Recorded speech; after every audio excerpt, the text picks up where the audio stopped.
You're tuned in to Capital Jazz TV. I'm your host, Jodine Dorsey. We're at the 30th annual Capital Jazz Fest. Introducing to the Capital Jazz family, Mr. Kevin Ross. Kevin, how you doing? Thank you for having me. Thank you for being here. Indeed, yes. We're in your backyard, right? You're from D.C. From Washington, D.C., born and raised, Duke Ellington School of the Arts. Yes. Raised me, groomed me, crafted me. So, yeah. Yes. It's great to be here. So many people coming from Duke Ellington. Yes, ma'am. Who are some of the folks in D.C. that kind of like paved that way for you? I mean, obviously, you know, the OGs, like Yeah. Dave Chappelle, he graduated in, like, in the 90s and all that stuff. But more recently, like, Mumu Fresh, she came out, I think she was, like, a couple of years before me. So by the time that I got to Ellington, like, she had graduated. But, And you know, of course, the halls were resonating with, you know, Of Mumu course. and just her effect on everybody. So, Of yeah, I course. mean, you know, just it's a lot of great people. You know what I mean? Yeah. Samara Wiley from Orange is the New Black and Hams Maytel. We graduated the same year. So, yeah. It's dope. Wow. Yeah.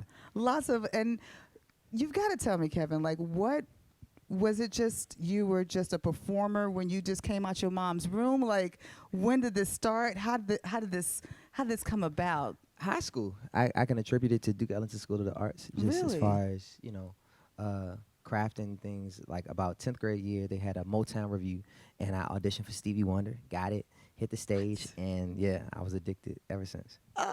Oh, Ever since. which is crazy because you were signed to Motown shortly after. Yes, yeah. So how'd that feeling go when you got to that moment where you were signed? It was a very full circle moment. I know it Very was. full circle. But, however, I enjoyed the independent life a lot more. Talk about it. Yes, Talk so about it. have a- You heard me just talking to Tidra about Yes. owning your publishing, owning your masters. Yes. What's the difference between being signed and independent for you as an artist? Man, I think artistic freedom. Mhm. I think, you know, being able to understand, you know, your community, your fan base, Mhm. you know, being able to drop records on your time, understanding the financial side of it, the logistics side of it. And so it allows for you to become, you know, a budding businessman or woman to your own company. And so there's no excuses. There's no pointing fingers about, you know, when things don't get done, Right. you know, all roads lead back to you. And Right. so, you know, that's one of the things that I appreciate about being an independent artist is accountability and responsibility. Right. And so right now, our Society Music Group, which is my company, we are building bridges. And so making sure that those of yesterday or my predecessors and, of course, people that are current like myself, we're building a bridge so that people that are coming behind us, they can, you know, just kind of flow through all different types of formats. I love that. So, yeah. Do you love, so tell me now, because being a business person is so different. That's a different side of your brain from being the singer-songwriter. Yes. Which one do you enjoy the most, or which one gives you the most more expression, if you will? I mean, I think right now, understanding the business, understanding Got my it. business is more exciting because I'm a novice, you know, at this point. And I so love it. For writing and music, I have developed a certain level of mastery. Right. And so, you know, to my own craft, you know, I wouldn't say whatever, but just my mastery to my own craft. And so, you know, that part I know. That part Yeah. I'm very confident in. But as far as business and moving wise, you know, I'm not too confident. But I'm so grateful to have, you know, mentors to help, to guide me. My manager who helps and guides me and, you know, makes sure that, you know, I stay on the right path. So, yeah. I love that. I love that. And I love that you're actually like loving and enjoying the one that's bringing you the most challenge. Oh, yeah, for sure. That's sure. so dope. So talking about creativity and songwriting, you just dropped an EP. Yes, Midnight Microdose Volume 1. It is Tell me out. about that. It's Which I've listened to 3 times today, but that no one's look, counting. you know what I Look, mean? I'm just telling you. It's I 11 streamed minutes it. long, you know what I mean? 11 minutes long, but it gets the job done. It does get the Yeah. job done. I mean, Midnight Microdose, you know, it's an ode to all of my fans and supporters. They say that I make really short music. And so, you know, short but pleasant. Yeah. And so I decided to really lean into that and decided to make a project with all of these, you know, very concise, you know, to the point songs. Midnight Microdose is Yes. like the perfect title for it. Thank you. It's the perfect title. Like I said, I listened to it 3 times, but no one's counting it. Thank you. Thank you. And outside of this EP, does that mean that there's an album coming out shortly? Oh yeah, for sure. But we Mhm. got to get Midnight Microdose Volume 2 out first, Okay. and then Midnight Microdose the album, Mm-hmm. and then Midnight Micro Show, Mm-hmm. and so that'll kind of be the tour that'll be wrapped around the whole thing. So I'm really excited about it. And I mean, for those that truly believe as far as like, oh well, microdose is about doing drugs and X, Y, and Z. It's like nah. The music is the drug. Right. The music is dope. It's so called go ahead and take that. microdose. Yeah. Right. Take that. take that. I got introduced to you by Eric Roberson. Shout out to Ero. Shout out to Ero, indeed. And when I heard you on Lessons, Yes. Kevin, Thank you. Thank you. Thank you. that's all I'm gonna say.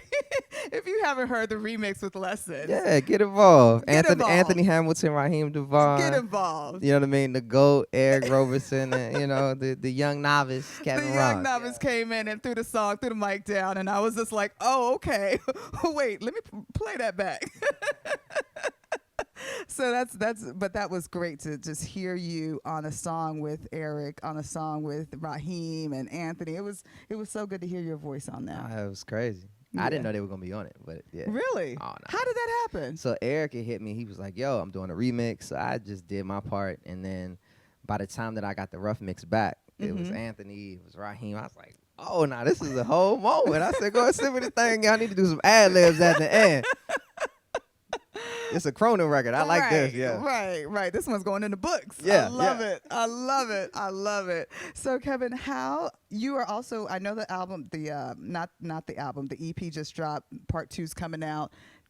How do people know when you're coming to their city? I mean, you can make sure that you follow me Mhm. on all social media platforms. That is Mhm. Kevin Ross Music. Okay. I'm on TikTok. That is I am Kevin Ross. Okay. But yeah, most of the time, Facebook, Instagram, YouTube, Twitter, you name it, I'm on it. Kevin Ross Music. Then I have my website, kevinrossmusic.com. Perfect. And one last question. I've got to ask you this because I've asked everyone else this. June is Black Music Month. This is what we're celebrating, and we're very grateful that we have a month to celebrate Black music. But just wanted to hear from you, Kevin. What does Black music mean to you? What does Black Music Month mean to you?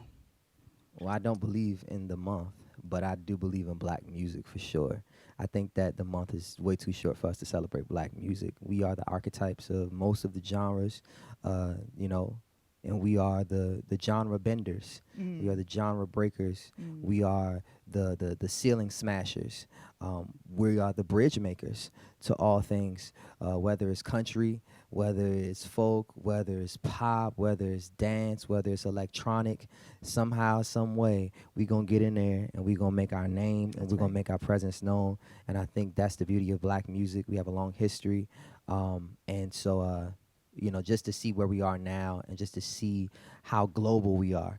Yeah, and just to imagine that within the 80s, they had categories where they separated us in black R&B or black soul or black albums. That's not too long ago. You know what I Right, mean? In a right. sense where that's 30 plus years ago. That's a tangible past. Right. And so for us to be, in China and Indonesia and That's all right. of these places where, think about it, the king of pop was told on his first album on Off the Wall that he was too black to be marketed to Chinese places or to European places. And that's just a couple of days ago. Yeah, so to think that the king of pop, Michael Jackson, couldn't be internationally marketed, and so to see now where hip hop is, they're celebrating what 50 years 50th of anniversary. they all over the world. Right. We all over the world. We global. We And global. so I think that black music is more than just a month, but should be celebrated all year round. We should be thanked a lot more and compensated